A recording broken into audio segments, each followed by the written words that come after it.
Are you able to get them all in the room? Are they in? Yes, sir. Are you okay? Thank you very much. We've had a tremendous 6 months, and we've had a tremendous 2 weeks, which now is, I guess, 3 weeks. And we have a tremendous group of people here that have done a great, unified, beautiful job. I want to, in particular, because of what she's gone through this last few days, done an incredible job. As you know, Christy, I'm going to ask you to say a few words about Texas. The first person there was the first person I saw on television was you, actually. And you've worked great with the governor, who's terrific. And you might want to tell a little bit about the trials and tribulations, but we appreciate the job that you and everybody have done. You had people there as fast as anybody's ever seen. So I really appreciate it. We all do. And maybe you could say a few words. Sure. Well, thank you, Mr. President. I want to thank you for your leadership. Texas is strong, and the people of Texas are incredibly strong. They've gone through something that is absolutely horrific, and it is heartbreaking to watch these families suffer the way that they are. As soon as this flash flooding event happened, you know, the governor has activated his emergency responders. Nim Kidd is his emergency management director, who is incredible, and has immediately worked with the local first responders to get help to individuals and get them evacuated, put requests in to me. We deployed, sir, right away, as you know, because you and I were talking a lot during this time, the Coast Guard. We also had some assets out of Customs and Border Protection. Our board TAC teams went in and helped with rescues and clearing debris so that we could get roads open and people get the help that they need. I think when I got there the most, sir, that day, as soon as I arrived on site, was getting a briefing from all the emergency responders, was just how unified they were in focusing on the fact that we're there to save lives. They were there to rescue people, find people who were still alive, and to reunify them with their family members. We as a federal government don't manage these disasters. The state does.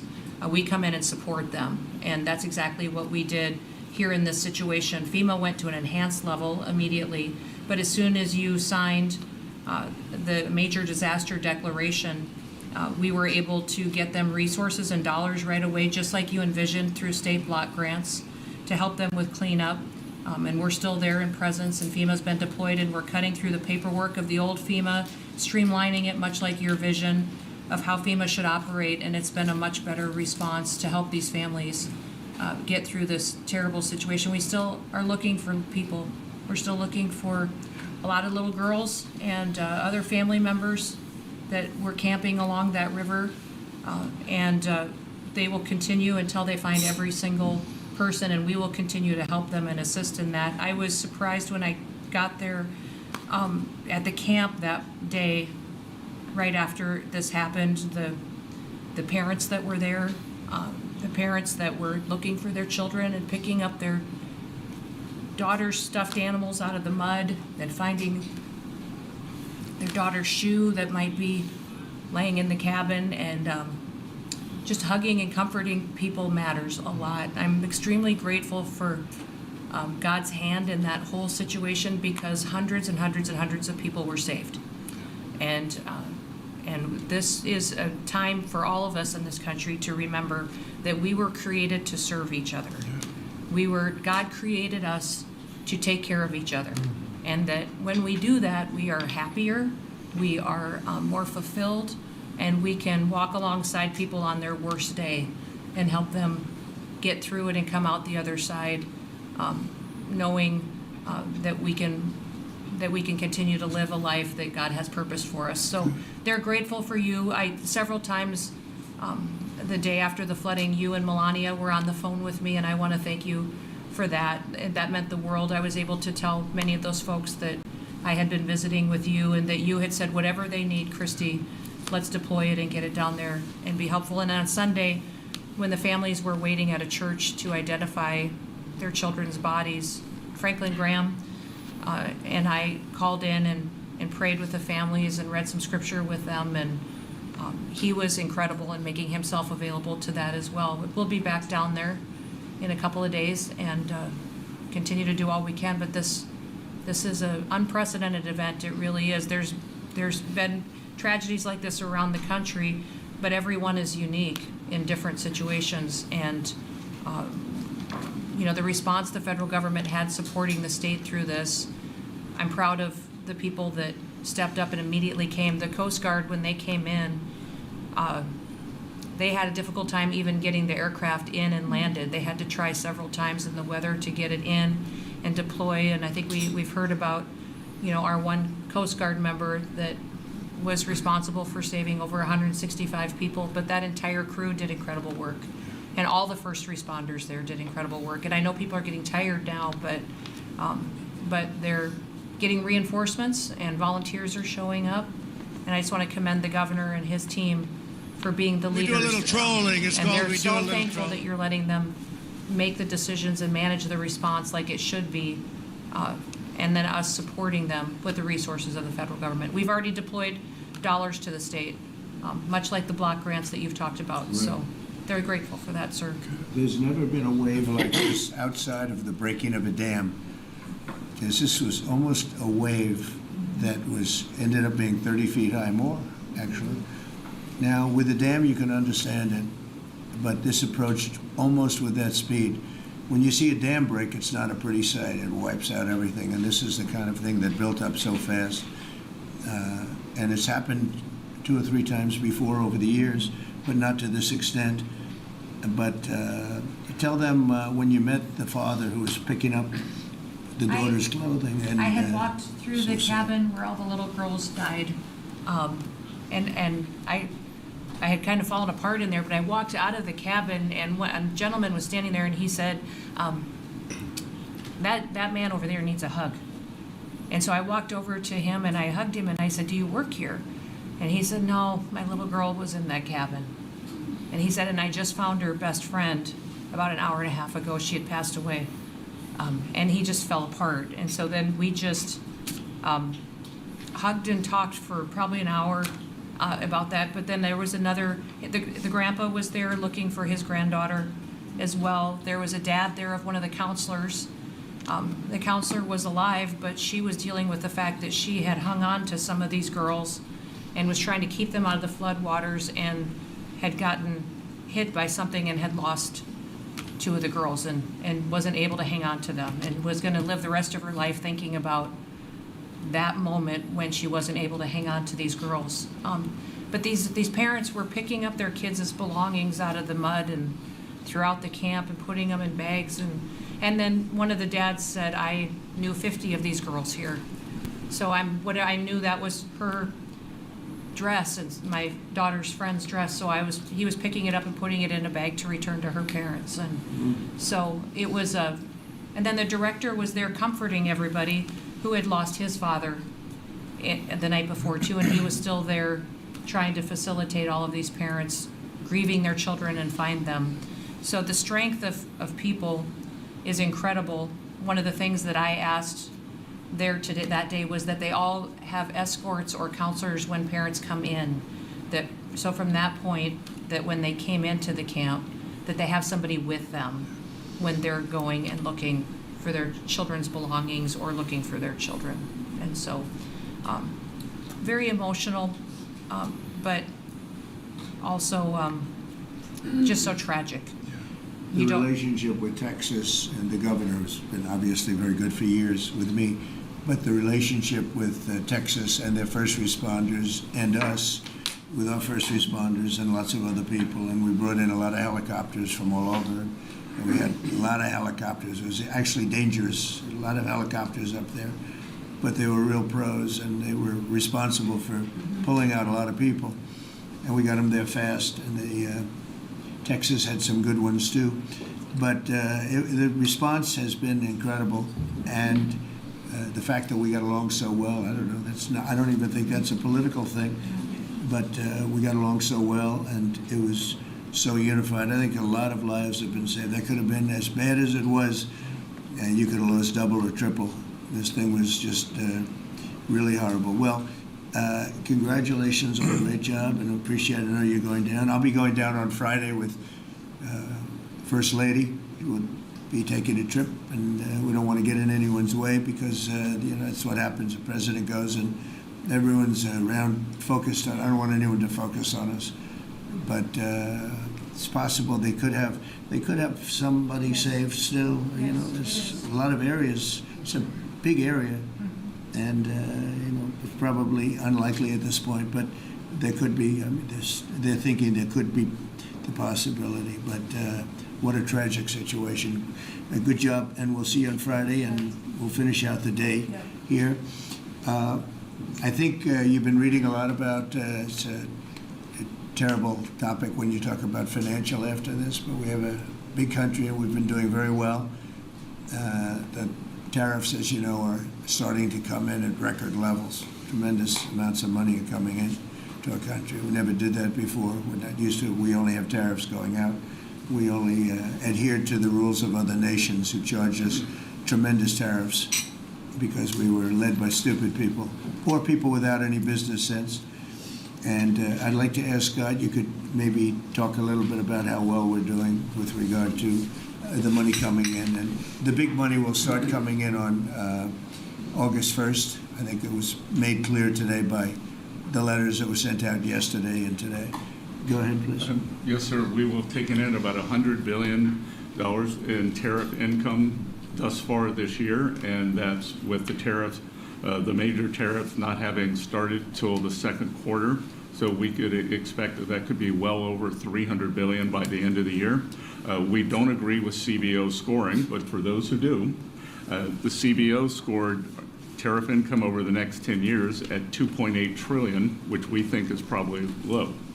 And, sir, under your leadership, we're witnessing. And they gave us no credit during this last little, the great, big, beautiful bill.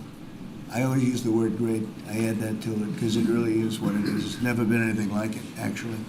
And I want to thank all the Republicans that voted for it. And I want to, scold the Democrats because they're voting for tax cuts. They're voting for no tax on tips, no tax on Social Security, no tax on overtime, and many, many other things far more important than that.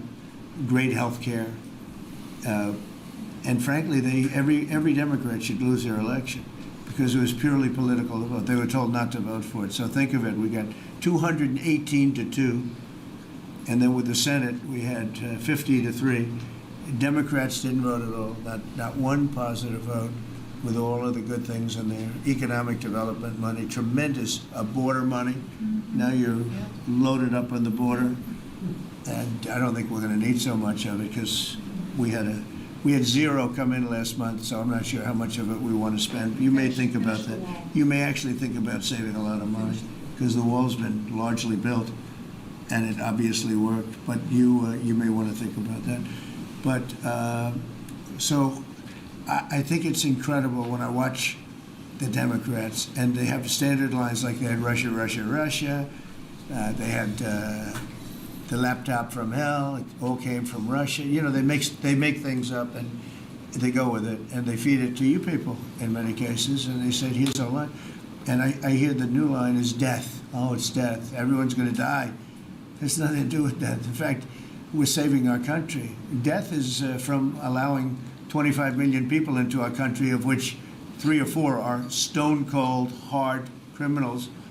11,888 are murderers, many of them committing more than one murder. That's death, and the Democrats did that. Joe Biden did that by allowing people to come in here just totally unchecked, unvetted, open borders, open borders. The whole world was dumped into our country from prisons, from gangs, from mental institutions. We have many people walking the streets, walking in areas that we don't know anything about that came out of insane asylums.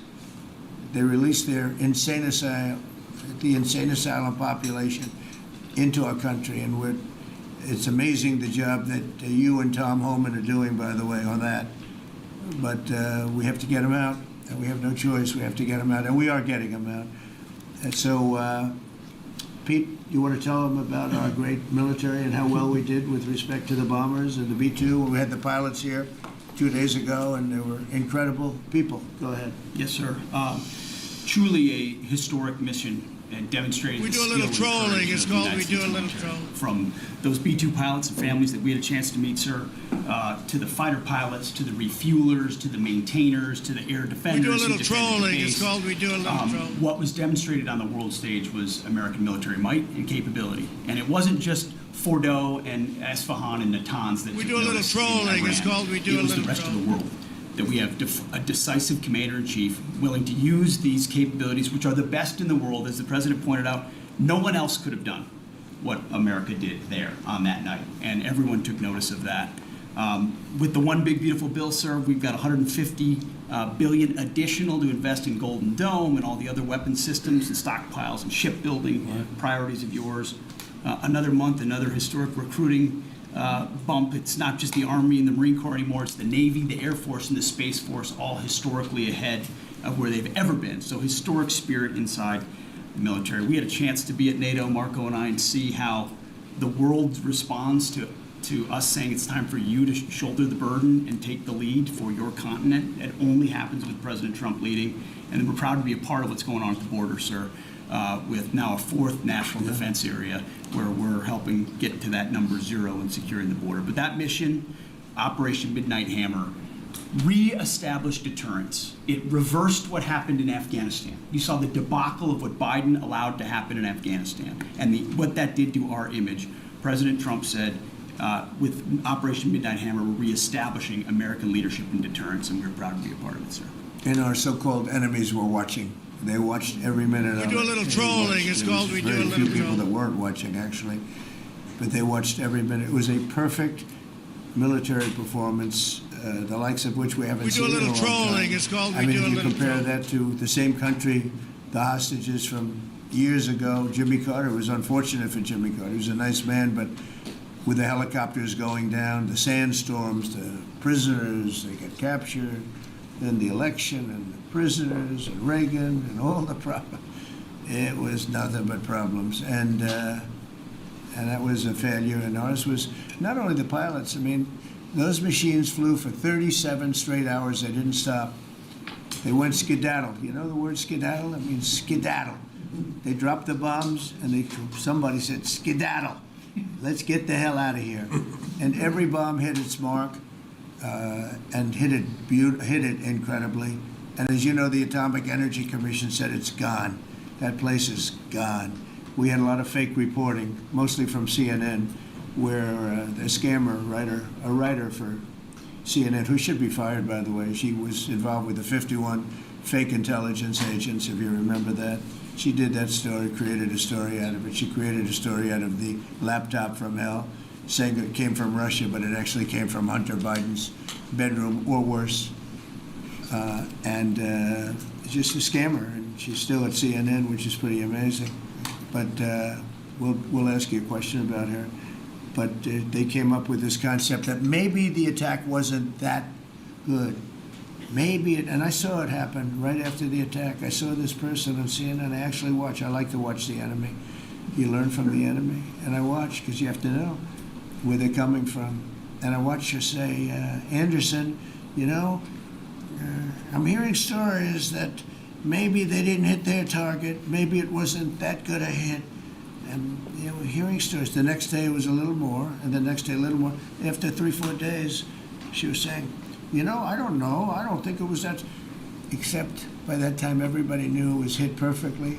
The evidence is in the planes. The pilots are the best evidence. But they actually came out of their plane, because they were here the other day, and they said, it was so sad. We did such a good job. We flew into very dangerous airspace. I'll never forget, we were in the Situation Room, and they said they have entered Iranian airspace, and everyone took a deep breath, because they had more missiles pointed at them, but the equipment is so good, it's stealth, way up in the air, and it was stealth, and they went right through that, and they sort of, by the time they found out they were there, they were already gone. That was the word skedaddle, get the hell out of here. But they were right in the most dangerous airspace in the world, and they took those big, beautiful, very fast, they're unbelievable planes. I mean, they become really beautiful works of art. I always thought they sort of were cool, but now they look better than just cool, don't they, huh? But they dropped the loads, and literally they would hit if you look at this table from here to there, they had a half a refrigerator door is the way to best explain it. Take a refrigerator door, average size, cut it in half. That was their target. They hit every single one. Then we had 30 missiles, Tomahawk, shot from submarines 300 miles away. Every one of them hit their target. It was a perfect mission. Then they came back, almost 37 hours. Every plane worked perfectly. The mechanics were here too. I said, you got to get the mechanics here. We didn't have any problems. If you remember, they had a lot of problems with the helicopters, but they did fly through a dust storm, which they shouldn't have done. Sometimes you say, let's go back and try it on a nicer day. Dust and sand don't work well with helicopters if you know much about helicopters, but that was a horrible embarrassment to us. Then we had Afghanistan, which I think was the most embarrassing moment in the history of our country, and we would have gotten out. I was the one that got them down. I would have kept Bagram, the big air base, which right now is controlled by China, among the most powerful runways in the world. Thick with concrete and steel. Anything could land, and right now We do a little we're 1 hour trolling. away It's from called where we do a China little makes its trolling. nuclear weapons. I was keeping it. Outside of that, we were leaving, and I would have been out faster than them, but we would have gotten out with strength and dignity. We do a little trolling. Instead, It's that called was we the do a most little trolling. botched up mess I've ever seen. They left all that equipment behind, and every year they have a parade running down some third-rate street. We with do a the little equipment. trolling. It's supposed to called be we do Fifth a little Avenue. It trolling. doesn't work. But with all that equipment that they left, they should have taken every ounce of it. I was taking every ounce. I said every screw, We do a every little bolt, trolling. every It's nail called we do a you little take out of there. And Millie said, I remember one time, sir, we're better off leaving the equipment. Why? Well, it's cheaper. I said, cheaper? You mean it's cheaper to leave a $150 million airplane rather than flying into Pakistan or India or someplace, or just flying it straight home? It's cheap. Yes, sir. That's when I knew he was an idiot.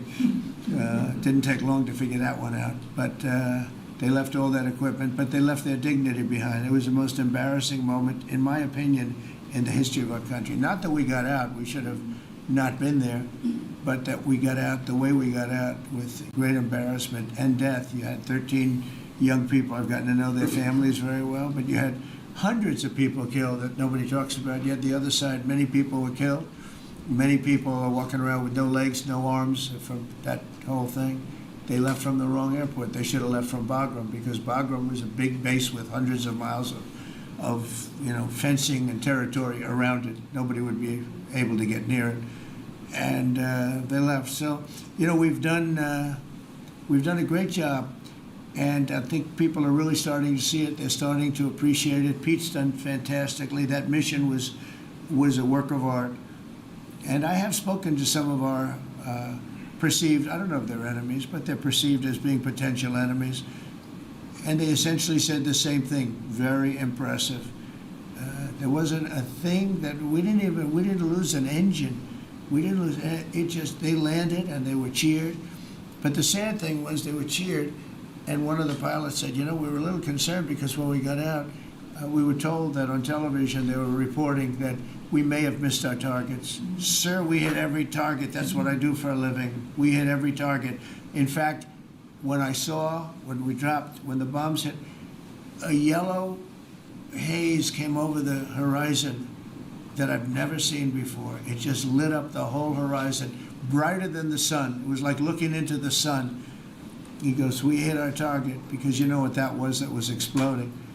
And but they were a little downbeat because they listened to that fake CNN reporting and the fake New York Times. They worked together to try and say that it wasn't perfect. They couldn't say what they missed. All they could say is, maybe it wasn't perfect. And you ought to fire that reporter immediately. You should fire her. Real fake. And so I just want to congratulate those pilots. And, a lot of people don't like bringing things like that up. I do. I always like confronting, because otherwise the public doesn't know that you're a bunch of crooked people. But they know, they've learned, and the media has to straighten out their act. The media's down to 17% approval. You got to do a little better than that. It's important for the country that you do better. I think they ought to make a lot of changes. I think changes are going to be made to the media, but it's hard to have a really successful country if you have a corrupt media, and we really have a corrupt media. And nobody really knows why. I mean, why would you want to have open borders and criminals pouring into our country? Why would you want to have men playing in women's sports, transgender for everyone? You know, you'll have to figure that out. But some of you don't. I mean, I'm looking at some people, they love the country, but I look at other people and they can't. But we were really proud of our military. It was, and the people that maybe don't like us or want to play games with us, because I think that had you not had the situation in Afghanistan, I don't think Putin would have gone in. I think when Putin looked at how stupid and incompetent that operation was, he said, wow, this might be a chance. And we're dealing with him now too. We're not happy with Putin. I'm not happy with Putin. I can tell you that much right now, because he's killing a lot of people. And a lot of them are his soldiers and their soldiers, mostly. And it's now up to 7,000 a week. And I'm not happy with Putin. Okay, any questions? Yes. Yes, sir. You just said you're not happy with Vladimir Putin. Is there anything that you plan to do to act on that feeling of unhappiness? What are we telling you?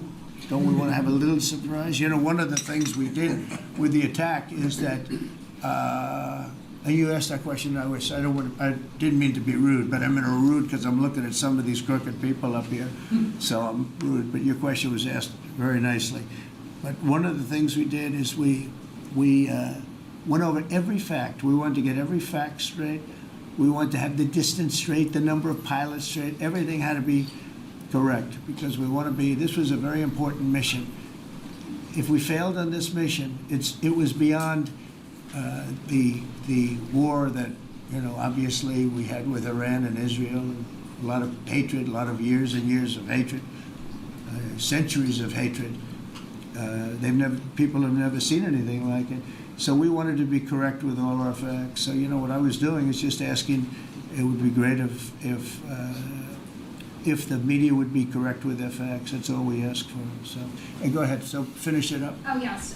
Just sort of turning back to Russia, if there's anything that you would signal about your displeasure with them. Well, look, I'm very unhappy with them. There's no reason for this. It's turned out to be tougher, but it's only tougher. And I will say the Ukrainians were brave, but we gave them the best equipment ever made. We gave them the anti-tank busters that knocked out tanks. I mean, you just aim them in the direction of the tank and the tank is gone. We gave them missiles, the latest and the greatest. They were able to shoot down a lot of things that would have normally wiped out. You know, probably would have been a very quick war. It would have been a war that lasted 3-4 days, but they had the benefit of unbelievable equipment. And Europe gave them too. We gave them far more because Biden shouldn't have done that. He should have equalized. And we should have given him the same, or we should have given actually less than Europe. It affects Europe much more than us, but we're in there for over $300 billion. Europe's in there for over $100 billion. But still, Europe gave a lot. And I will say this, the Ukrainians, whether you think it's unfair that we gave all that money or not, they were very brave because somebody had to operate that stuff. And a lot of people I know wouldn't be operating it. They wouldn't have the courage to do it. So they fought very bravely. But we gave them the best equipment in the world. We make the best military equipment by far. There's nobody close. You look at other equipment from other countries, it's not even close. That's why everybody wants to buy our equipment. And that's why we're going to step up these contractors now that make it. And they're brilliant, but they make it too slowly. And we have to step them up, Pete, and let them make it at a much higher rate. Unfortunately, we have to do that. But if you look at our Patriots, if you look at our Tomahawks, if you look at our, well, what we do with tanks is you wouldn't want to be driving a tank. You would feel nice and secure. But they are javelins, they're called. And I gave them the javelins. Remember they said Trump gave the javelins and Obama gave them sheets, right? They called Obama at that time. Barack Hussein Obama, if you haven't heard, did a terrible job.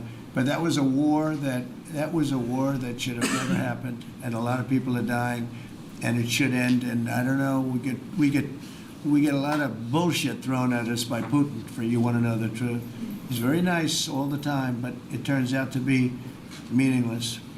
Do you want to sanction him? Lindsey Graham has a sanctions bill on Russia. Do you want him to? I'm looking at it. Yeah, no, I'm looking. The Senate is passing and passed very tough sanctions. But yeah, I'm looking at it. We do a little trolling. It's an It's called we do a optional little bill. trolling. It's totally at my option. They passed it totally at my option, and to terminate totally at my option.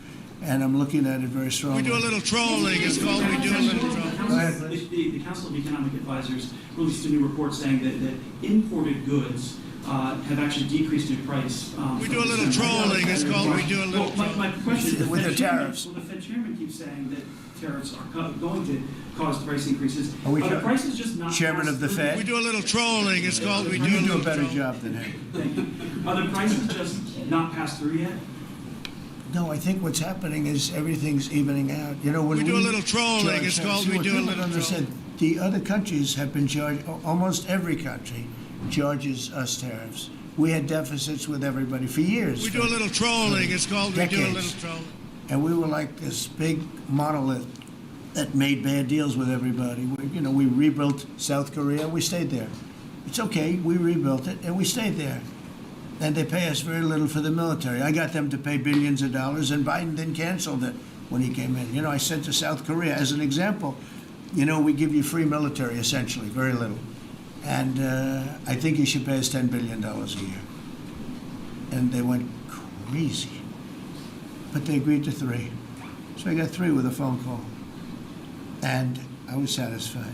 I said, but next year we have to talk. And then we had a rigged election, and we never got to talk. And you know what Biden did? They probably went to him and they said, listen, Trump treated us terribly, and we shouldn't be paying anything. And he cut it down to nothing. So that's what happens. It's ridiculous. That's the other thing. We're talking to countries about contributing to the military, not only just paying more in NATO, but contributing. We have 45,000 soldiers in South Korea. We have 45,000 soldiers in Germany, 52,000 actually. And, that's a huge economic development for them. That's tremendous amount, just like having a city. It's tremendous money for them, and it's a tremendous loss for us. So we're talking, in a very nice way, we're talking to them about it. It's very unfair. We supply the militaries to many very successful countries. I mean, South Korea is making a lot of money, and they're very good. They're very good, but, they should be paying for their own military. President Trump, could I ask you a question about Jerome Powell as well? And then the question to the Attorney General. Jerome Powell, and then I have a question for the Attorney General. Jerome Powell, who you've been pressuring to lower interest rates, he's facing accusations of lying to Congress, which is a potential crime about the Oh, then he should resign immediately. We should get somebody in there that's going to lower interest rates. Do you want congressional Why don't you call Republicans- for his resignation? Do you want congressional Republicans to investigate and It's pursue okay and with punish? me. I think he's terrible. I think, look, we're paying, I call him too late. T-O-O, too late. Like Too Tall Jones for the Dallas Cowboys, right? Too late. He's always late. But he wasn't late with Biden before the election. He was cutting him like crazy. It didn't help too much, did it? But he was cutting him like crazy before the election with Kamala and Biden. He was trying to get them in, I guess. I don't know. He was recommended by somebody that worked for me. I like you better. If I could ask the Attorney General a question too, President. Sure. And your memo and release yesterday with Jeffrey Epstein, it left some lingering mysteries. One of the biggest ones is whether he ever worked for an American or foreign intelligence agency. The former Labor Secretary, who was Miami U.S. Attorney Alex Costa, he allegedly said that he did work for an intelligence agency. So could you resolve whether or not he did? And also, could you say why there was a minute missing from the jailhouse tape on the night of the death? Yeah, sure. If I Ma'am, could, could I just interrupt for Sure. 1 second? Are you still talking about Jeffrey Epstein? This guy's been talked about for years. You're asking, we have Texas, we have this, we have all of the things. And are people still talking about this guy, this creep? That is unbelievable. Do you want to waste the time, and do you feel like answering? I don't mind answering. I mean, I can't believe you're asking a question on Epstein at a time like this where we're having some of the greatest success and also tragedy with what happened in Texas. It just seems like a desecration, but you go ahead. Sure. First, to back up on that, in February, I did an interview on Fox, and it's been getting a lot of attention because I said, I was asked a question about the client list, and my response was, it's sitting on my desk to be reviewed, meaning the file, along with the JFK, MLK files as well. That's what I meant by that. Also, to the tens of thousands of video, they turned out to be child porn downloaded by that disgusting Jeffrey Epstein. Child porn is what they were. Never going to be released, never going to see the light of day. To him being an agent, I have no knowledge about that. We can get back to you on that. And the minute missing from the video, we released the video showing definitively the video was not conclusive, but the evidence prior to it was showing he committed suicide. And what was on that, there was a minute that was off the counter. And what we learned from Bureau of Prisons was every year, every night, they redo that video. It's old, from like 1999. So every night the video is reset, and every night should have the same minute missing. So we're looking for that video to release that as well, showing that a minute is missing every night. And that's it on Epstein. Mr. President, just on the tariffs again, August 1st, you said is the deadline. What incentives do countries have to negotiate? It seems that deadline keeps moving. It was April 2nd, now it's... We didn't move, no. It's always been August 1st, that's what we're paying. A statement was put out today, and I put it out just to make it clear. It wasn't a change, it was August 1st. We don't change very much. Every time we put out a statement, they say he made a change. I didn't make a change. A clarification, maybe. No, August 1st they pay. And everybody pays, everybody has to pay, and the incentive is that they have the right to deal in the United States. If they don't want to, they don't have to pay, and they don't have to deal here. But if they want to buy and make a lot of money and sell in the United States, they have to do that. If you go back and look at some of the good presidents, our country was the wealthiest, proportionately the wealthiest, from 1870 to 1913. It was an all-tariff country. We didn't have income tax. That came in in 1913. We had tariffs. And we had so much money we didn't know what to do with it. We had, we had a couple of presidents that were very, very strong. McKinley, I guess more than anybody, but he was the tariff king, but he was very, very strong. As sort of said, he made a fortune for this country, became very rich, and then Teddy Roosevelt went out and vice president, and he spent the money. And they said Roosevelt was a great president. And let's say he was a great president, but the money was paid by McKinley with tariffs. Tariffs are charged by other countries at levels that are ridiculous. And I call those other countries to say, and every one of them is willing to give us everything now, by the way, just so you know. Sir, we'll charge you no tariffs, nothing. We'll give you everything. We'll give you access to our markets. We'll give you everything. Is that a correct statement, Scott? Yes, sir. Howard, would you say that's a correct statement? Exactly correct. It's like they just don't, because they're very spoiled, because for years they ripped us off and we didn't have a president that understood it, or Secretary of Treasury or Secretary of a lot of different secretaries are involved, but certainly Commerce Secretary was, not doing their job. I don't know about Kelly, she's small business. We'll keep it that way, okay? Her small business is bigger than almost all big businesses when you add it all up.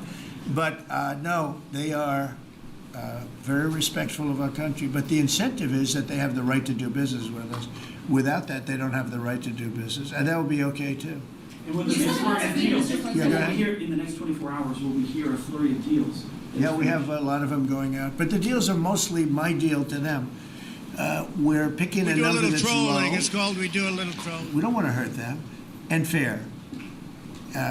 We're picking a number that's lower than, in most cases, lower than what they We charge do a little us. trolling. It's called we do a little But trolling. it's amazing when you've paid all this money for years and they get one president that's a little bit different and a little tougher. We do a little trolling. on It's this called we subject. do a little trolling. And they're willing to drop everything they've been charging us for years and years. I mean, we have countries going, we will have you don't have to pay We do a any little tariff. trolling. It's Come in called and we do do a little trolling.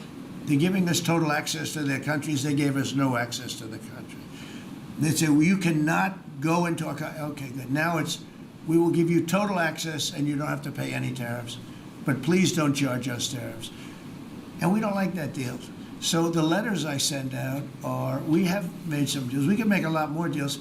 It's just too time consuming. It just makes it more complicated. And we can do things over the years too. We're not hard line. But it's about time the United States of America started collecting money from countries that were ripping us off and laughing behind our back at how stupid we were. Okay? Thank you. Mr. President, Yellow, in the yellow. on the tariff issue, so you've talked about India coming, but then a couple days ago, you issued a new tariff threat to members of the BRICS countries for Yeah. if they aligned with anti-American policies. 10% charge. That would be India, Brazil. That's Russia, right, they have to South pay Korea. 10% if they're in BRICS. Because Right. BRICS was set up to hurt us. BRICS was set up to degenerate our dollar and take our dollar as the standard, take it off as the standard. And that's okay if they want to play that game, but I can play that game too. So anybody that's in BRICS is getting a 10% charge. Is that immediate, sir, or is Yeah, that pretty soon. if they engage in some behavior? Well, if they're a member of BRICS, they're going to have to pay 10% tariff just for that one thing. And they won't be a member long. I thought BRICS was, I said this about a year ago, and it largely broke up. But, there are a couple that hang around, but I thought it largely broke up. BRICS is not, in my opinion, not a serious threat. But what they're trying to do is destroy the dollar so that another country can take over and be the standard. And we're not going to lose the standard at any time. If you have a smart president, you will never lose the standard. If you have a stupid president like the last one, you would lose the standard. You wouldn't have the dollar as you.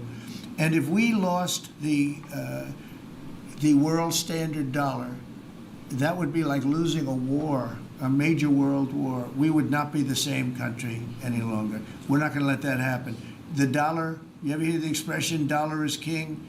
The dollar is king. We're going to keep it that way, okay? And I'm just saying, if people want to challenge it, they can, but they're going to have to pay a big price. And I don't think any of them are willing to pay that price. Thank you, Mr. President. Are you optimistic about reaching the tariff deal with the European Union soon? Well, the European Union has been speaking to us, Ursula and the whole group, and they've been very nice. They treated us very badly until recently. Now they're treating us very nicely. It's like a different world, actually. They've treated us very badly. They were among the toughest to deal with. Actually, in many respects, they were much worse than China. Look at what they do to our companies. They sue Apple. They sue Google. $17 billion they got from Apple on a lawsuit that they didn't have a case. They have, judges that are European Union judges. And they ruled, they take so much money away from our country in terms of that, in terms of other things that they do. They're very tough. But now they're being very nice to us, and we'll see what happens. We're probably 2 days off from sending them a letter. We are talking to them. I just want you to know, a letter means a deal. A lot of people said, we got 200 countries. We can't meet with 200 countries. We have a few trusted people that know what they're doing, that are doing a good job, but you can't do it. You have to do it in a more general way, but it's a very good way. It's a better way. It's a more powerful way. And we sent them a letter. You read the letter. I think it was well crafted. And mostly it's just a little number in there. You'll pay 25%, 35%. We have some at 60, 70. Those are ones with massive, where we have massive trade deficits because they've treated us very badly. But I would say in every case, I'm treating them better than they treated us over the years. Don't you agree with that? I could have done much. I could have been much harsher. I don't want to do that. We want to have relationships, but in every case, they treated us far worse than I'm treating them. I'm treating them very good. I could go higher with the tariffs, but I don't want to hurt them. That's why when you just read it, you come up with the number. It's so incredible that prices are actually going down. Just so you know, when I got in, everyone said, "Oh, eggs are going through the roof." That was the first. I was in for about 4 days, and they started screaming at me about eggs. They said, "That's Biden's problem." I didn't know about eggs, but eggs went up about 5 times. You did a fantastic job, and we ended up shortly getting. In fact, for Easter, they said, "Go out and buy plastic eggs. You can't use real eggs." Well, we bought 200,000 eggs for the White House for the Easter egg hunt that we have at the White House, and there were eggs. We had the price down, and now the price is lower than it was before. We did a good job with eggs, but we did a good job with groceries. Our prices are down in this country. A big part of it's oil. The oil, you had a couple of places last week. You had $1.99 for oil, for gasoline. Nobody thought they'd see that. I want to get it lower if I can, but we've done a good job. You've done a very good job. Do you want to say a couple of words about that, you and Chris, about what's happening with energy? Well, absolutely, but I would say on the pricing side, President Trump, the fact that you've endorsed and supported a policy of energy dominance, that sends a signal to the market that we're going to have more supply. You talked during the campaign about inflation being a country buster. You've broken in the back of inflation. In 6 months, among all the other things you've accomplished. We have no inflation. And we've got, and then heading into the 4th of July, these were the lowest gas prices at the pump in 4 years.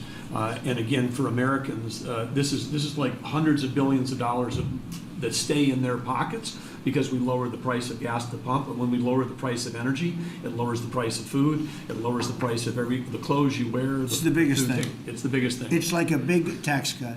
When you get energy down, every 50 cents is like a massive tax cut, and we've gotten it down much below that. You know, we had great energy, great low prices, everything else when the election turned over. I'm trying to be nice about it. It turned over, shockingly, but nevertheless it happened. Energy started going up, and it went up really bad, and then he went back to the Trump policy. The problem was they didn't know how to do that, and he lost it. He lost that sucker. That big sucker was out of control, and his energy prices went way up, and that's what caused it. But it was also stupid spending. They spent money like, they used to use the term drunken sailors, but I won't use that term. Although it is very descriptive, I won't use that term. I refuse to use it. But they spent money at levels that nobody had ever seen before, and trillions and trillions of dollars wasted on the Green New Scam, greatest scam in the history of our country, other than maybe Russia, that might have been. But the Green New Scam was the single greatest scam in the history of our country, and continues to be, but it's weakened badly.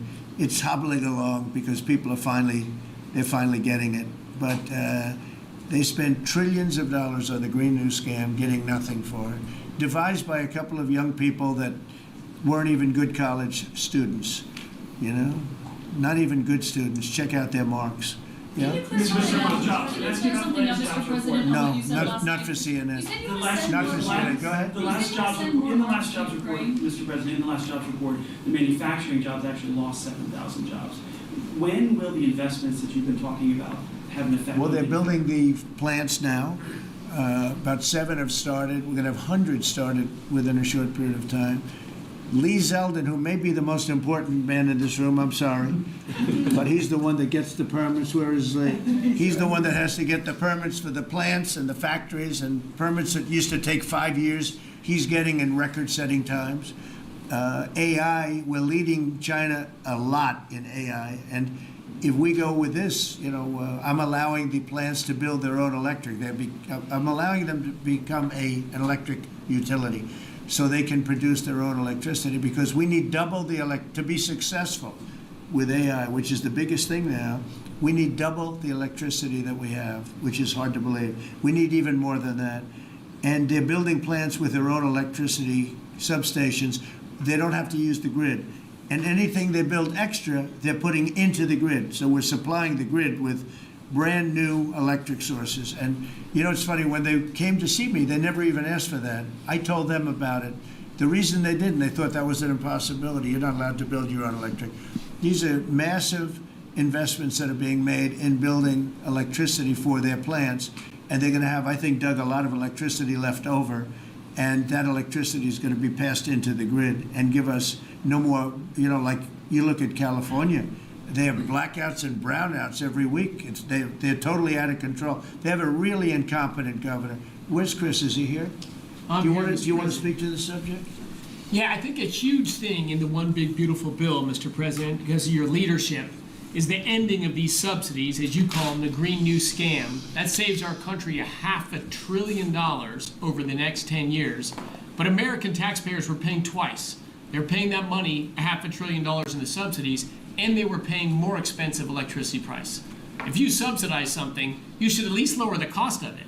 But in this case, we were subsidizing something and paying more for it. So the One Big Beautiful Bill had two huge things: ending wasteful spending Wind, solar, and batteries combined are 3% of U.S. total primary energy. 3% for $1 trillion, another $500 billion coming. It's just not a good investment, hurting our businesses, hurting our consumers. And the one big beautiful bill also unshackled oil, gas, and coal development in the United States, onshore and offshore.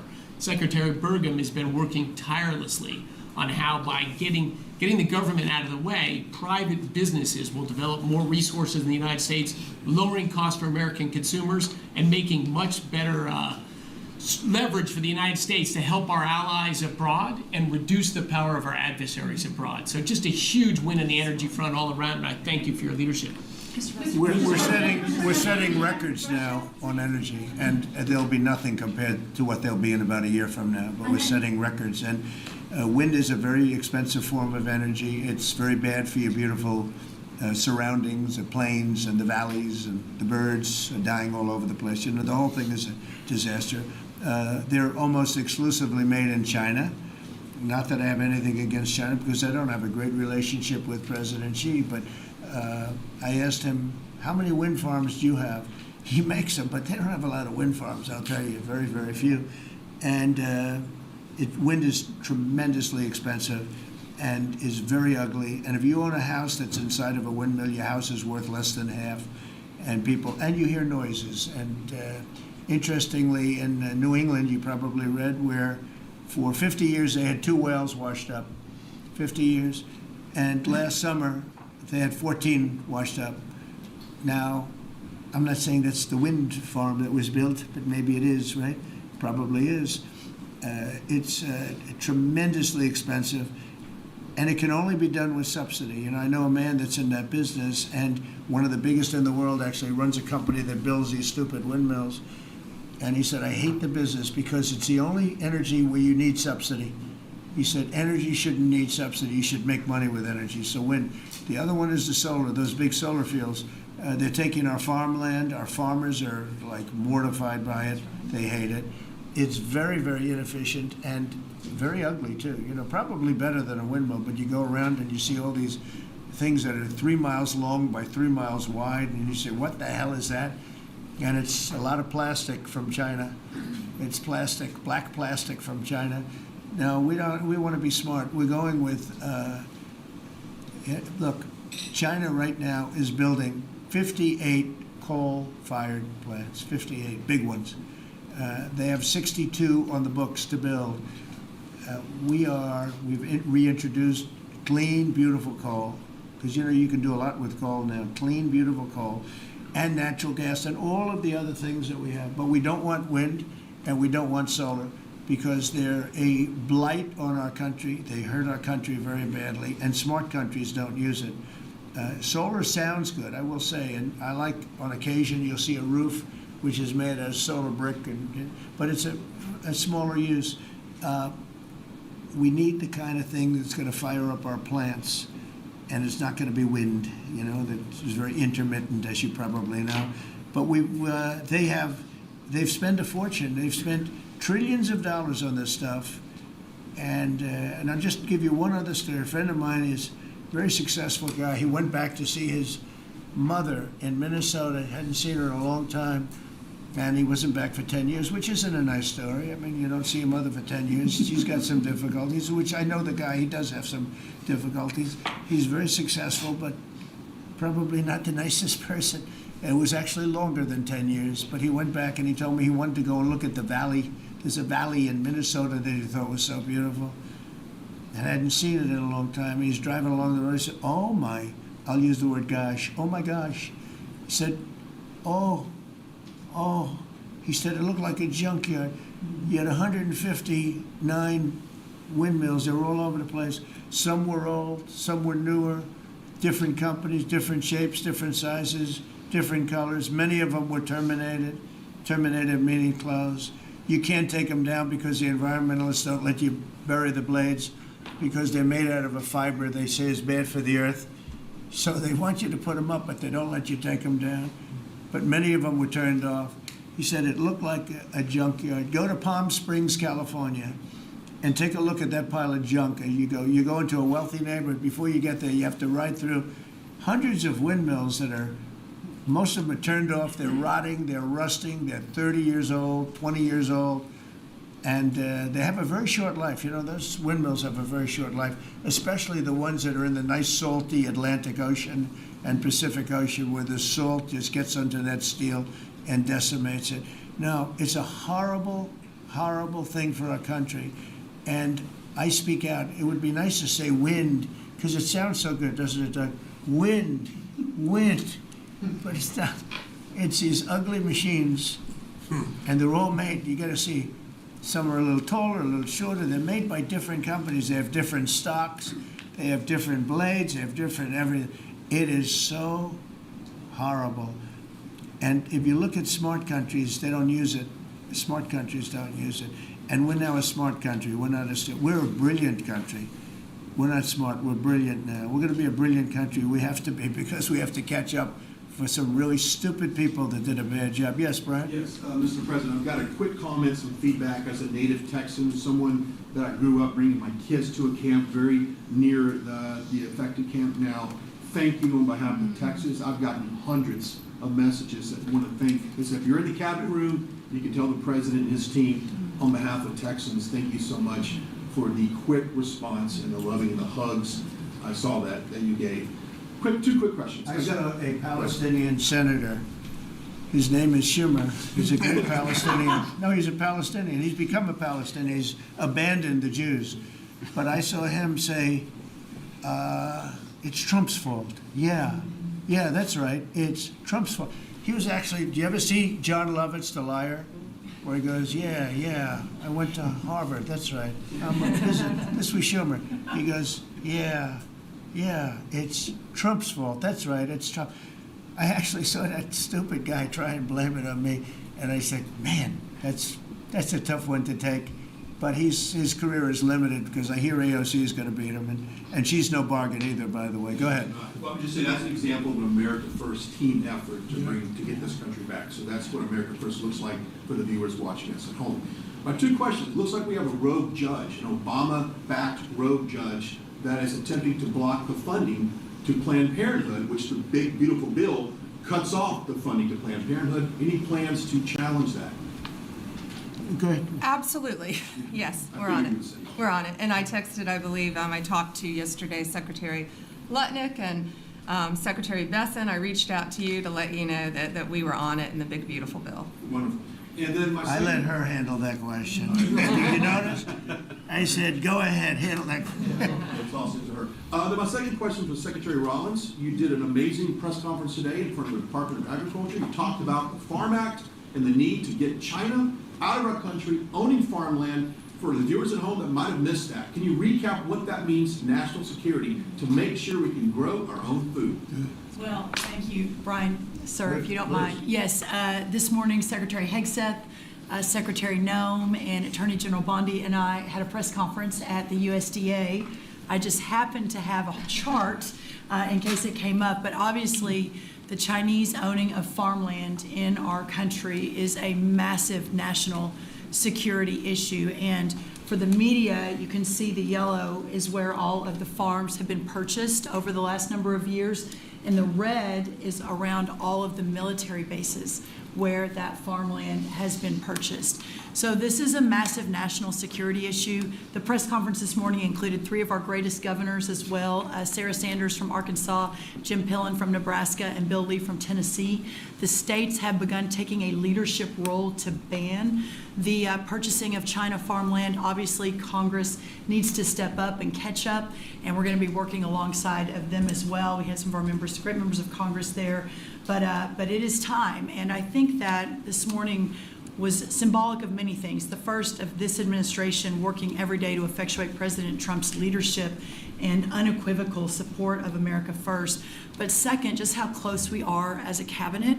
I don't know in any other administration that you'd have 4 cabinet members at the USDA on a Tuesday morning when it's about 110 degrees outside with the sun beating down on us talking about, sir, your vision. So I think it was a great day. It was just the start. There's an executive order coming and some other things coming behind that.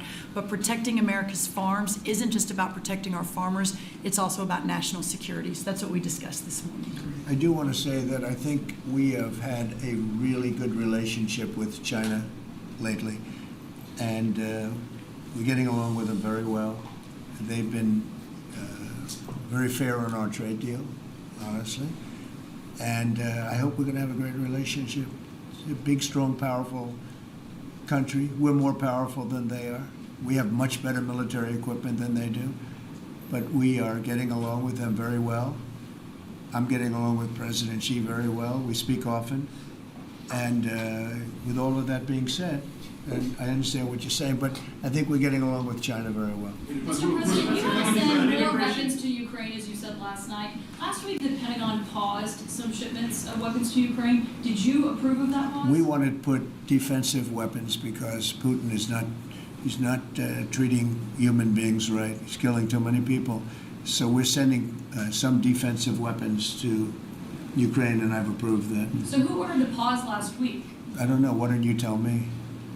I think that's a question. for the Go ahead. Mr. Yeah. President, on immigration, the Secretary of Agriculture did say this morning that undocumented workers would not be covered by any amnesty from working on farms. You had said maybe that the ISA folks won't go after those folks on farms. So which No, is it? there's no amnesty. What we're doing is we're getting rid of criminals, but we are doing a work program. Do you want to explain that, please? Yeah, this morning we talked about, of course, this was a top of mind question. This morning we talked about protecting the farmers and the farmland, but obviously this president's vision of no amnesty, mass deportation continues, but in a strategic way, and then ensuring that our farmers have the labor that they need. Secretary Chavez-DeRimmer has been a leader on this. Obviously, this comes out of the Labor Department, but moving toward automation, ensuring that our farmers have that workforce, and moving toward an American workforce. So all of the We've got to above. give the farmers the people they need, but we're not talking amnesty. Lori, do you want to say something about Yeah, that? thank you, Mr. President. On this, thank you, Secretary Rollins, how important this is never to displace the American worker. What the Department of Labor is doing is focusing on what the law entails now, being more modernized, more streamlining, to work through the H programs. We're going to have a concierge Right. approach to that, where we have developed a new office to answer the need of our farmers and ranchers and producers, and not to displace the American worker, and follow within the law now, and that does not include an amnesty program at all. And we've seen that working, and we'll continue to have that roll out. On the other topics that we've somewhat talked about, the jobs numbers, Mr. President, 4 months in a row, we've seen those jobs numbers increase. That's an exciting time for our manufacturers. That was asked earlier.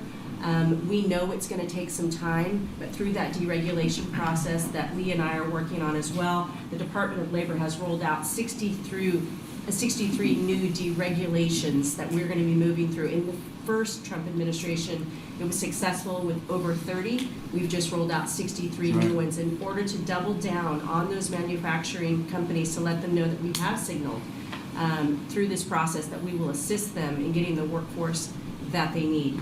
It's an exciting time. That one big beautiful bill, that was the signal to my former colleagues in Congress to get this done.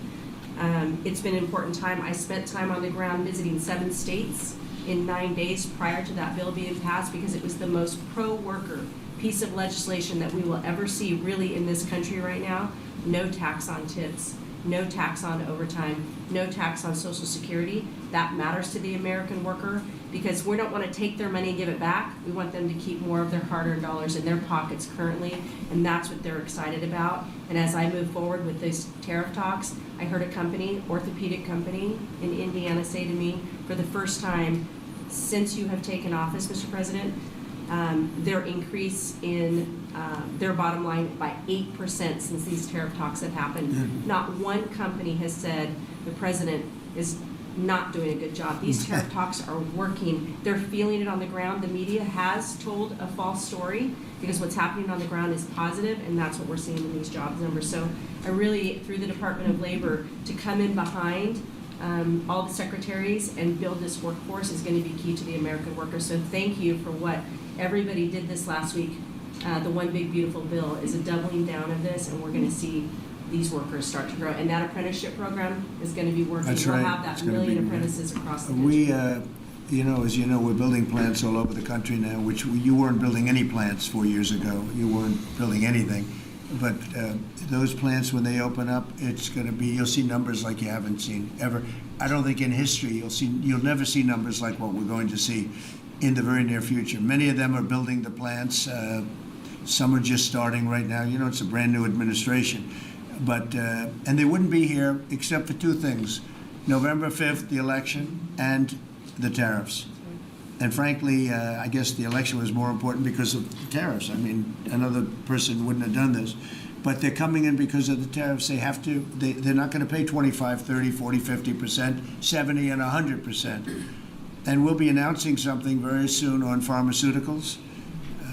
We're going to give people about a year and a half to come in, and after that, they're going to be tariffed if they have to bring the pharmaceuticals into the country, the drugs and other things into the country. They're going to be tariffed at a very, very high rate, like 200%. We'll give them a certain period of time to get their act together. But they were all here. Now they all left. They went to other places because we allowed, people that sat in this room allowed it to happen. And I don't allow it to happen. The people in this room don't allow it to happen. So we're going to be announcing pharmaceuticals, chips, and various couple of other things, you know, big ones. We did steel, as you know, they're 50%. We did aluminum, 50%. Lumber just came out. Mention that's copper. And we did cars. And now, today we're doing copper. What would that tariff be on? The sexual tariff? I believe the tariff on copper, we're going to make it 50%. 50%. Any breakthroughs on See, I'm glad he Gaza? didn't question it, because Any I sort of thought, what would that be? That was a quick one. I didn't have much time, but he agreed with me. That's why he's Howard. Any breakthroughs on Gaza with the Prime Minister, and there's reports that you're meeting with Netanyahu again tonight? Is that Yeah, I correct? am. He's going to come over again tonight. We're talking about Gaza, or mostly Gaza right now. It's he's been very unfairly treated. I think what they've done to him in We do a little Israel is very trolling. It's unfair, called having we to do a with this little trial. trolling. You know, he's a wartime prime minister, had an unbelievable outcome, and I think he's been treated very unfairly. But he's coming over later. We're going to be talking about, I would say, almost exclusively Gaza. We got to get that solved. Gaza is a tragic. It's a tragedy. It's a tragedy. And he wants to get it solved, and I want to get it solved, and I think the other side wants to get it solved. Steve, could you talk on that, please? We're in proximity talks now, and we had 4 issues, and now we're down to 1 after 2 days of proximity talks. So we are hopeful that by the end of this week, we will have an agreement that will bring us into a 60-day ceasefire. 10 live hostages will be released. 9 deceased will be released. We're meeting at the President's direction with all the hostage families to let them know. And we think that this will lead to a lasting peace in Gaza. And you're doing a good job. It's a tough one. It's a tough one. A lot of hate, you know. This is called long-term hate. But we think we're going to have it solved pretty soon, hopefully with a real solution, a solution that's going to be holding up. And can I follow up? This is, I think, the first cabinet meeting since Elon Musk has not been a special government employee, not here anymore. He's now saying he's going to create a third political party. Are you worried about the impact that that could have? No, I think it'll help us. It'll probably help. Third parties have always been good for me. I don't know about Republicans, but for me. Are you second guessing any of the cuts that Doge made since you No, described it as no. off Look, the rails look. the other day? We cut hundreds of billions of dollars with Doge. We could have done it differently. I would have done it differently a little bit, maybe, but it was something that we saved a lot of money. You can always second guess. I guess some of the people in this room maybe would have done it slightly differently, and some would have done it exactly the way it was done. But it was dramatic, and it was important, and we found a lot of things like billions of dollars given to people for environmental protection, where they had $100 in the account, like in Atlanta, Stacy. And then you had another one with 20 billion here, and 20 billion here, and 2 billion here, and 15 billion. And Lee, you might want to mention just a couple of those things. We really got because of Doge. At the Trump EPA, the one big beautiful bill was filled with many big beautiful wins for the taxpayer. It delivered a sledgehammer to the Green New scam. Billions of dollars rescinded. It's a big deal for the American taxpayer who sees money go through pass-throughs that are filled with self-dealing and conflicts of interest. They see unqualified recipients. They see reduced agency oversight, and they want accountability with their tax dollars, and they got it. In the example of the Stacey Abrams connected NGO, they received $100 in 2023. They got $2 billion in 2024. They had to complete training on how to develop a budget that was put into their grant agreement. They, out of nowhere, started paying a CEO $800,000, a COO $450,000, 22 people making over 150 grand. Out of nowhere, this is tax dollars. So money go through pass-throughs, through other pass-throughs, through other pass-throughs, and we lose oversight over it. And you see that it's going to former Biden officials, it's going to former Obama officials, it's going to Democratic donors. And we're not here saying we want to take money from a left-wing NGO and give it to a right-wing NGO. We want to give it back to the taxpayer. This is about us being good stewards of American tax dollars without any apology or regret. That's why President Trump was elected last November, because there were a whole lot of people who maybe they hadn't voted Republican in a long time. Maybe they didn't even vote for President Trump the first time around in 2016, but they're regretting that vote from 2016 and they were making it right in 2024. So the one big beautiful bill gave us the tools to rescind billions of dollars more. We're seeing hundreds of thousands of dollars that'll get wasted per electric vehicle as an example of this money that was going through it.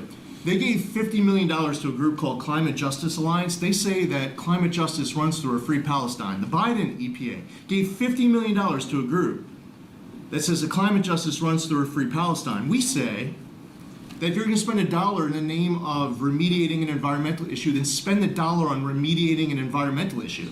We say that we can protect the environment and grow the economy. We want to help grow more baseload power in this country. So why is it that it took this long for this team to get assembled, to be able to fix the mess that we inherited? But gosh, we love showing up at our jobs every single day, first thing in the morning, because all day long we get things done for the American taxpayer.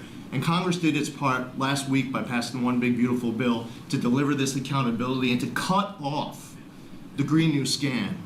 So maybe it's a bad day for Stacey Abrams. Maybe it's a bad day for all those well-connected Democrats getting paid off. But you know what? God bless America. Because at the end of the day, President Trump is here, J.D. Vance is here, and the greatest cabinet ever assembled to deliver that much-needed and highly demanded accountability. Well said. That was a very good answer.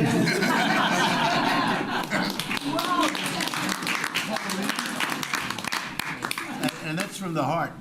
That's from the heart. Mr. President, the Ukrainians have asked the International Court to go after Russia for using toxic chemicals in the fight.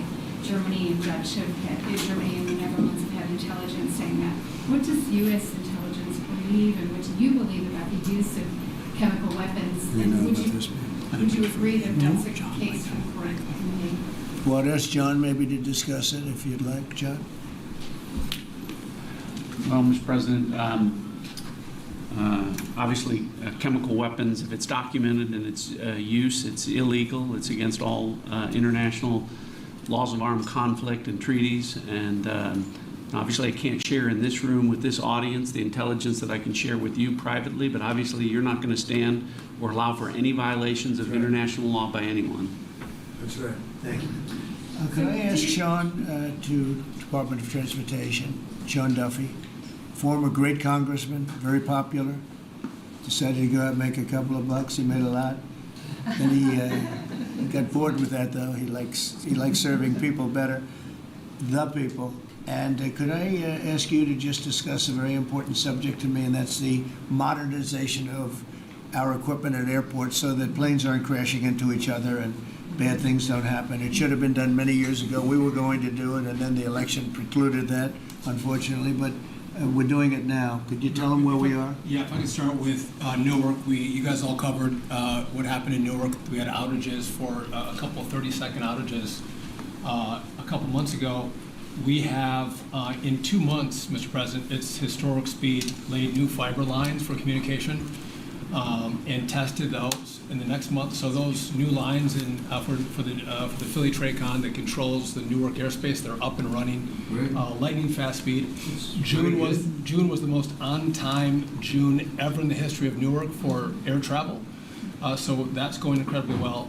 By the way, we shouldn't have dealt with this because Joe Biden and Pete Buttigieg had moved the center from New York to Philadelphia. They didn't test the lines. They didn't do the work, which is what brought us all these problems.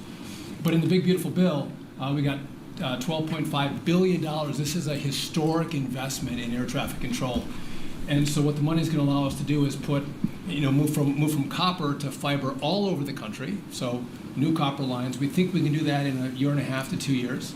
We have radar that dates back to the 1950s, some of it from the 60s and 70s. We get brand new radar across the country as well. We have some infrastructure money to build TRACONs and centers, the en route centers that control the traffic across the country. So this is a massive new start to rebuild air traffic control. And again, this is dilapidated. Americans think that their government takes care of them and makes the investments that are necessary to make the country work. And for 30, 40 years, the investments weren't made. And so under your leadership and direction, we are making those investments. And per your direction, right now we are interviewing what we could call a general contractor or an integrator. One company to manage. It's a massive project. The FAA is not qualified to manage this kind of a project. So we are now going through the process of finding who that one company will be to manage the whole project. We'll interview those companies together and make that selection. So we'll write one big, beautiful check to one beautiful company that'll be responsible for this whole build. But if I just make one last point, this is not enough money. We're going to need more. But this is a massive new start. The biggest investment. We'll need some more money on top of it, but a great start from the big, beautiful. It's a starter. It's very important to us. And just to cover that, there have been accidents, and my pilots, I would often hear them say, "Oh, good," and they would use a different system, a different country to land in New York. They'd use the radar and other things from a different country. I said, "What's that?" He says, "Oh, our system is so bad." And I knew that. We were all set to start. And Boot at Edge came in, and what they did was so crazy because they hooked it copper into fiber, into steel, they had all different systems. They had hundreds and hundreds of contractors, different contractors for different airports. They spent billions of dollars, and they made the system worse because you can't hook copper into fiber. It doesn't work that way. You just can't do it. It's not doable, but they tried to do it. Didn't work out too well. And in the end, it was just a complete disaster. We want to have one great company. Now, Raytheon's going to bid, IBM's going to bid. We have 5 or 6 bidders that really are good and do this stuff. And we want one, because I know about overruns. I look at the railroad out in California, headed up by one of the worst governors in our country, who I used to get along with, actually, but he's just, when you lose 25,000 houses and you would have had your cities burned down. If we didn't step in, Los Angeles would have been burned to the ground. But you look at that, and I said, I really know how to build, and you got to have one guy, one contractor, one great one, whether it's IBM or Raytheon is good, but you have 4 or 5 that are really, really great, and they're all bidding against each other. But you don't want to have one doing the wire and one doing the digging and one doing the demolition and then they're all saying they all blame each other because they're saying they were late and therefore you have to pay me millions of dollars more money. I know the system so well, and we're going to have a great company do the whole thing. We're going to get a fantastic price. Maybe we'll get them. They're very big and very strong, and maybe we'll get them to make a contribution toward getting it done at the right price. But we're going to have a great system. When we finish, we will have the best system on earth, done by one of the 2 or 3 best companies. There are only a few companies can do this. This is not. But if you would have seen what this other group did, they were going crazy. They had, I heard 3,000 contractors. And then when it all came together, guess what? It didn't work. It's a disaster. So we're going to have in a pretty short period of time, it's going to take us about 2 years to build it. And we'll have a contract given out probably over the next couple of months. We have some great bidders, some great companies that want to do the job. You're going to have great air traffic control. Yes, can I just make one last point on this? So the last administration signed a contract with an American company to fix the copper to fiber, and that contract was a 15-year contract. The system is failing today, but that's how idiotic and incompetent the last administration was. And under your leadership, we're saying, listen, we don't have time. We don't have 15 years. We don't have 5 years. We have to do it right now. And so the president always talks about on time and on budget. We have embraced that. We are going to be on time and on budget. And by the way, you mentioned a train out in California. Stay tuned for probably give us 5 days and you'll have an answer on what's going to happen with the $4 billion that we potentially have invested on a train that's going to go nowhere. It's going to be $120 billion that'll never connect San Francisco to LA. Again, the last administration wasted so much money on projects that never work. If you're going to have high-speed rail, you're going to invest billions, we should actually have high-speed rail in America, not boondoggles that fund political friends and allies and family They have members. from San Francisco, inside of San Francisco to inside of Los Angeles. Should have never been built because airplanes do it better. And you could drive it. You could drive it. No problem with driving it. The roads aren't even crowded. So they were going to do this, somebody's idea. Somebody got paid off a lot of money and they started it. It was going to cost a very small amount of money. And it ended up costing literally hundreds of times what the original. And now what they did is they said, well, going into the city is too big a deal.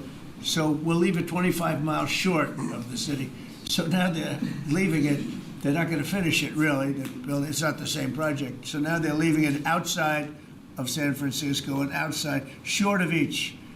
They just want to get it done. And I've never seen cost overruns. You know, if you have a cost overrun of 10%, you should be ashamed of yourself. 20%, you should not do any more jobs. This is a cost overrun of 2,000%, something like that. It's unlimited, and it's not finished. And maybe it will never get finished. And I told Sean, look at it from every standpoint, but we don't want to, you know, we have federal money going into that, and it's like throwing it out the window. So whatever you can do to stop it. $15 billion and not one track has been laid. $15 billion and we're 16 years into the project, not one track. Mr. President, on New York, you're the most prominent Republican in the country from the city. What do you want to... Anywhere else? I don't want to be a wise guy. Perhaps I can. Maybe Marco. How do you want Republican voters in the city to vote in the upcoming mayoral election? Should they vote for Eric Adams? Should they vote for Sliwa? Should they pick someone else? Look, number one, you have a communist running, and you shouldn't vote for him. He's a disaster. He's leading. He's got the Democrat nomination because that shows you where the Democrats have gone. He actually wants to take over the grocery stores of John Catsimatidis, who's a great guy, a rich guy, grocer, does a good job, wants to take over. He actually called me the other day. He's concerned his stores are going to be taken from him, and they won't be run like John runs them. Believe me, he runs a good operation. But he actually said he wants to run his own grocery stores. No, this is a man who's not very capable, in my opinion, other than he's got a good line of bullshit, and he's convinced them to go with him. Now, as you know, Cuomo, who does have capability, is running, but he got knocked out, and now they're running as, you have Eric Adams, the current mayor, you have Cuomo, and you have Curtis Sliwa.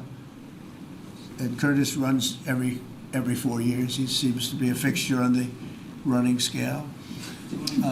But you know, it's I'm not getting involved.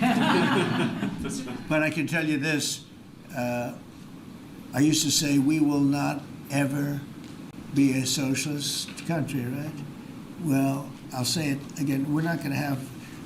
If a communist gets elected to run New York, it can never be the same. But we have tremendous power at the White House to run places when we have to. We could run D.C. I mean, we're looking at D.C. We don't want crime in D.C. We want the city to run well. Susie Wiles is working very closely with the mayor, and they're doing all right. I mean, in the sense that we we would run it so good, it would be run so proper, we'd get the best person to run it, the crime would be down to a minimal, would be much less. And, we're thinking about doing it, to be honest with you. We want a capital that's run flawlessly, and it wouldn't be hard for us to do it. And we've had a good relationship with the mayor, and we're testing it to see if it works. But New York City will run properly. We're going to bring New York back. I love New York. I loved New York for a long time. Then we had a bunch of crooked people in there. You have an attorney general who's a total stone cold crook. New York State, Letitia James, a total crook. All they do is want to go after political opponents. They do what's ever expeditious for them. She's the one that took out Cuomo because she wanted to run for governor, and then she ended up getting 1% of the vote. She polled at 1%. She dropped out, went back to attorney general. You have a lot of crooked things going on in New York. We're going to straighten out New York. Maybe we're going to have to straighten it out from Washington. But when I see a communist who has actually gotten a Democrat, pretty much gotten the Democrat nomination, they also went to that new form of voting, which is a beauty. You go in there in third place, you come out in first. That's that form of voting that they have gone to. You know what I'm talking about. It's not too good. We're going to do something for New York. I can't tell you what yet, but we're going to make New York great again also. We're going to make it great again with the country. What we've done in this country in the last 6 months, nobody has ever seen it. And I told the story, the King of Saudi Arabia, I was over there. They gave us $5.1 trillion between Saudi Arabia and UAE, Qatar. 3 stops, $5.1 trillion coming into our country as an investment, biggest investment ever made. And it's all going to good stuff. I mean, all real big, good stuff. Energy projects, big, big things. But they all 3 told me essentially the same thing. We thought your country was dead, and now you've got the hottest country in the world. We're right now riding the hottest country. And you can all be proud of it. We're in the hottest country. This is the hottest country in the world. There's nobody close. Made hotter by some great pilots and great machines that nobody else has. Those great, big, beautiful machines, they rode those machines right into the toughest territory. And nobody knew what the hell happened. And then they hit their targets perfectly, and it was complete and total obliteration. And that's why that war ended, Steve. They told me that's why the war ended. The war ended when they saw that, it was over. And we're very proud of it. But we have the hottest country in the world right now, from a country that was close to dead. And if I didn't win, if you would have had the other person win, we all know who she is. Whether it was she or Biden, they're the same. He may have been more competent than her, and that's hard to believe, right? But if you had that ideology in, I don't believe you would have had a country anymore. I think you would have had a country that was broken up. But we had a dead country. Now we have the hottest country in the world, and everybody knows it, and everybody said it. Mr. Vice President, do you have anything to say? Well, thank you, Mr. President. I just want to say that I'm very proud of the whole team.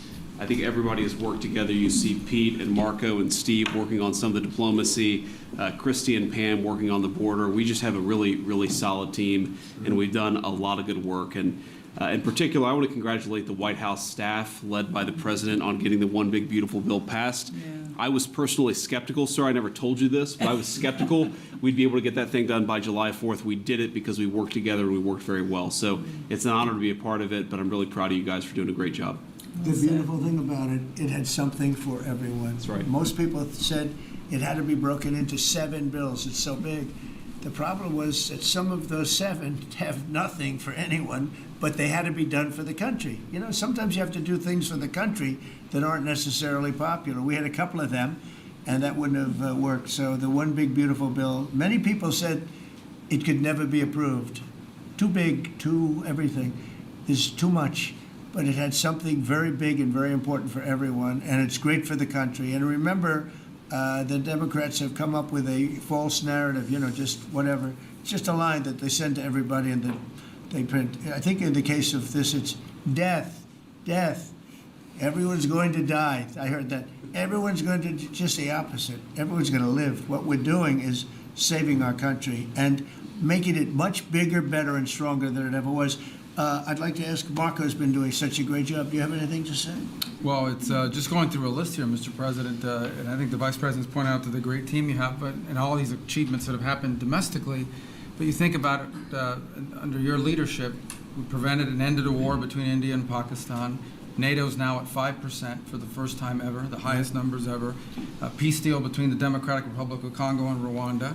A 12-day war that ended with an American operation that we're the only country in the world that could have done. Hopefully, pretty soon, a peace deal between Azerbaijan and Armenia. The entire Middle East and the infrastructure of it has the potential now to change because of Syria and Lebanon, and it hasn't even been 6 months. Sure. It hasn't even been 6 months, so it's a straight testament to your leadership in this team. Well, thank you very much, and you've done a fantastic job.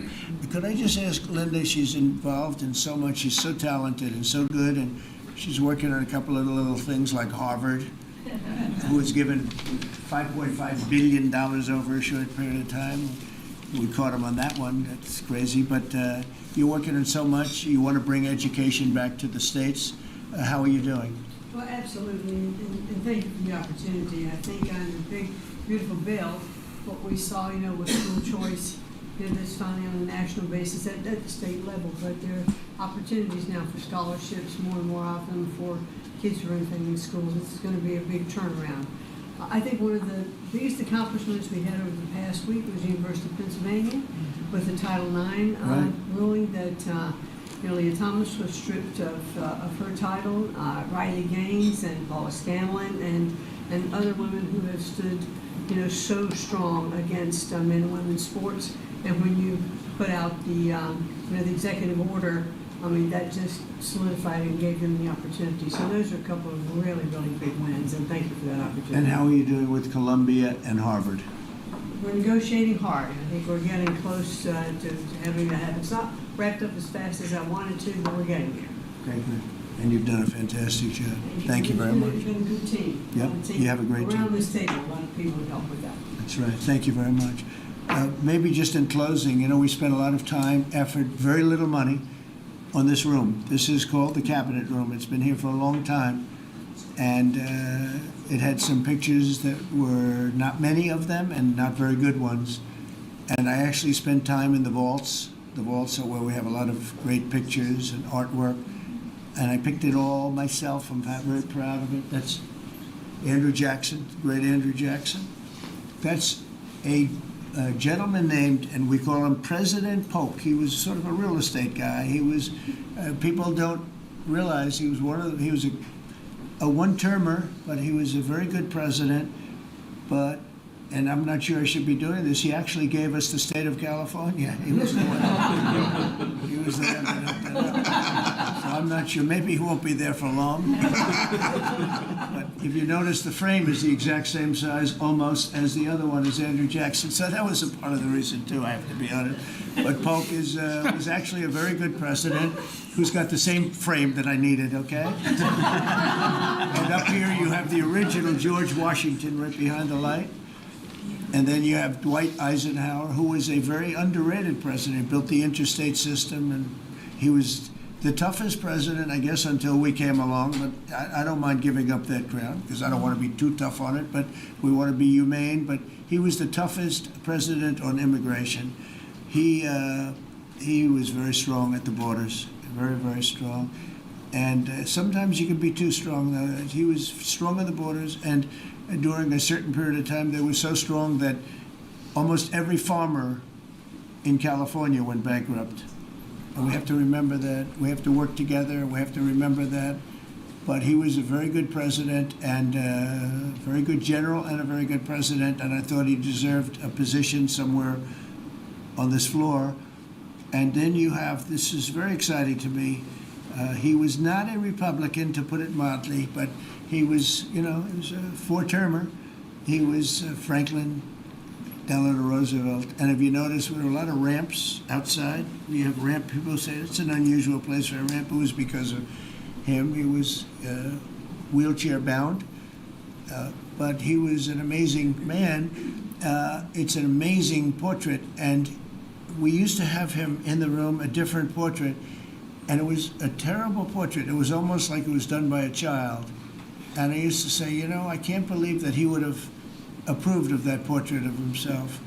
And I was in the vaults and looking at things. I said, what's that? And we have some great curators here. We have 6 curators at the White House. They have 2 for paintings, they have them for furniture, they have them for different things. I guess cost is no object. Okay, cost is, maybe I'd have 1, but that's all right. But we have 6, and they're very talented, though. And he said, that's a picture of FDR. I said, really? Let me see it. They took off the wrappings, very well preserved. And they said, that's the picture they've been looking for years. That was the picture of Franklin Delano Roosevelt. And I said, oh, wow.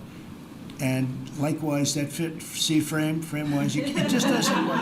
It doesn't work if you have, I want to be nice, but it doesn't work if you have a big frame, a little frame, but it's like perfection. I'm a perfectionist. The mirror was down in the vaults also. I said, where is this from? And it's a very old, very storied mirror, beautiful. We put that up. And then over there is Honest Abe Lincoln. And that picture was in his bedroom. And we thought that this would be a very important place because this is where wars are ended. I'm not going to say wars are declared. I'm going to say wars are ended, okay? We'll be positive.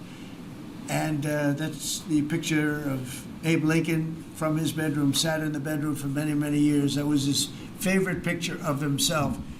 And the Lincoln bedroom is very famous. You remember when Bill Clinton had it and he rented it out to people. Okay? We don't do that. But it's an incredible room. And we took that picture from his bedroom. That's Abe Lincoln. And then over here you have John Adams, and it's they were the first occupants of the White House, 1800. And John Quincy Adams, Mrs. Adams, they were the first occupants. So we have them looking at each other, and in between their stare is Abraham Lincoln trying to make peace. And that picture was in a room that I have that was not important, like the cabinet. I gave it up. I said, I have to give it up because that's one of the greatest pictures in the White House. The White House is tremendous art. And the Oval Office, when we're there, we'll go over that. That's really been something. Then we got the drapes, so we got the whole thing. We got new drapes. We got new, wasn't a big expense, very, very small. And we took some of the Chinaware and silverware and trophyware, they call it, from the vaults, and we had it cleaned up. Hadn't been shined up in 100 years. Some of this has sat in the vaults for over 100 years. Amazing. Over 100 years. Many of the pictures that were put up in the Oval Office, as an example, those two as an example. So he was president. They moved in 1800, and he won the election, I believe, in November of 1800, John Quincy Adams. And we thought that would be, he was considered to be a good president, and he was the first occupant of the White House, so it sort of made sense. And I love the frame of those pictures. Look at those frames, you know? I'm a frame person. Sometimes I like frames more than I like the pictures. And we have the flags of the Marines, and Space Force now has its own flag. I'm very proud of Space Force, but the Army, Navy, Air Force, Marines, Space Force, the whole thing.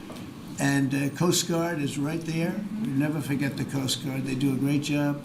So we have the flags throughout the office. And it's really become quite a beautiful place. I don't want to tell this, Marco pointed it out. I was going to leave the clock. So as president, you have the power. If I go into the State Department or Department of Commerce or Treasury, if I see anything that I like, I'm allowed to take it. Do you believe this? So I'm in Marco's, I see this gorgeous clock, grandfather clock, and there it is. I said, Marco, he didn't know about it. I had to read him the rule and regulations. I said, Marco, I love this clock. Look at it. It's beautiful. He said, what clock? I said, the clock that's in the other room is incredible, and nobody gets to see it there. Marco, I tried to talk him into it first, and it sort of worked, and then I had to use a little more. I said, I'd love to take that clock out and put it in the cabinet room. He said, no, are you serious? I said, Marco, I have the right to do it, Marco. And he said, all right, what the hell? So that's his contribution to the cabinet room. But it's, by the way, it's an incredible clock. And, you know, it's an important room. So you may see it again. Maybe we'll move it back sometime. Anyway. anyway, so that's pretty much it. But it really is great. Here we put out, these lamps have been very important, actually, whether people love them or not. But if you see pictures like Pearl Harbor and Tora Tora Tora, you see movies about the White House and where wars are being discussed. Oftentimes they'll show those lamps or something like those lamps, something that looks like them, probably not the reals, because I don't think they were allowed to. This is a very important room. This is a sacred room. And I don't think they made movies from here. You never know what they do. But they were missing medallions. See the medallions on top? They had a chain going into the ceiling.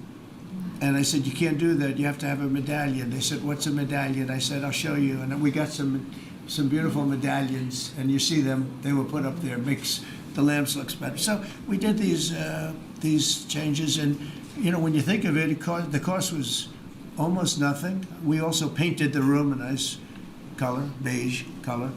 And it's been really something. The only question is, will I gold leaf the corners? You could maybe tell me, my cabinet could take a vote.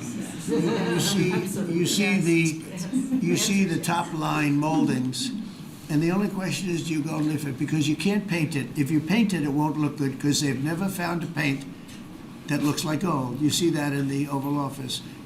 They've tried for years and years. Somebody could become very wealthy, but they've never found a paint that looks like gold. So painting it is easy, but it won't look right. And the question is whether or not we should gold leaf it. Linda, do you have an opinion? I gold leaf it. You like it the way? No, I gold leaf it. You'd gold leaf it? Yeah. Who would gold leaf it? Could I raise you? How about, would you gold leaf it? I was going to ask about McKinley, one of your favorite presidents. Well, McKinley was a great president who never got credit. In fact, they changed the name of Mount McKinley, and I changed it back, because he should have been, the people of Ohio he was the governor of Ohio. The people of Ohio were very happy when I did that, I heard. They were very insulted. They took the name of Mount McKinley off. That was done by Obama a little while ago, and I had to change it back. I changed it back. He actually was a great president. He was a president, he was the tariff, the most, I guess, since me.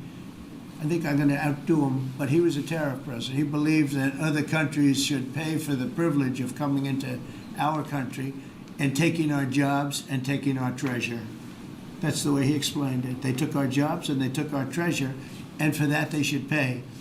And he made them pay, and he built a tremendous fortune. In fact, in 1887, they had the Great Tariff Committee was set up in 1887 because our country had so much money, we didn't know what to do with it. And they set up a committee of, as they called them, elites, a term that we have to change, because I think a lot of the people that are elites aren't elite.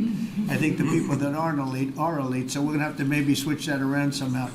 But they had a committee that was set up to spend the money, because it was such a large amount of money. At that time, it was nobody had seen anything like it.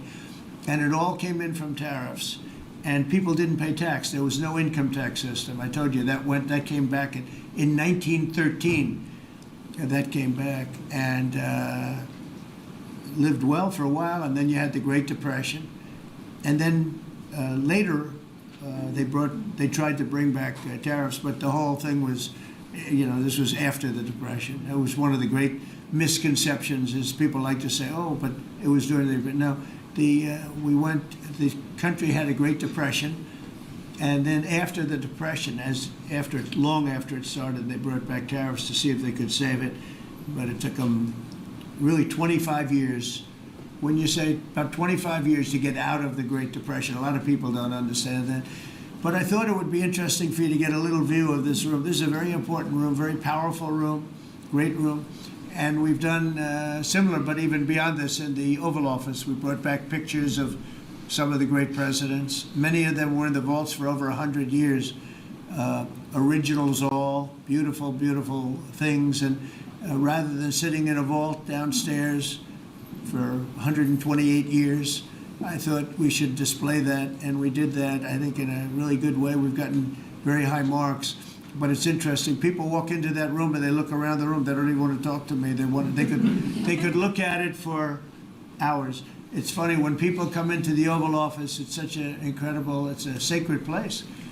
When people come into the Oval, from the biggest people in the world, presidents, prime ministers, kings, queens, in one case at least, queens, and the biggest business people in the world. They walk into that office and they always say, there's no place like this in the whole world in terms of the power.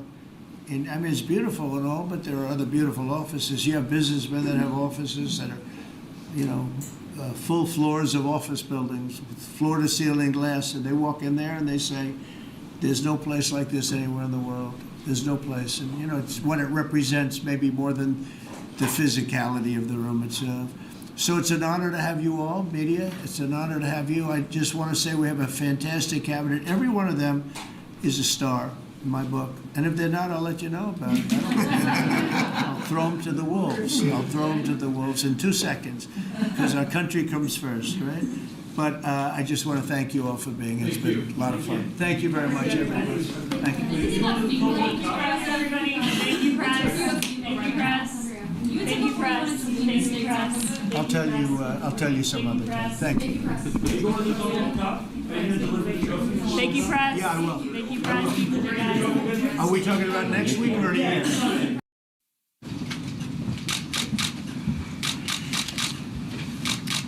Good afternoon, everyone.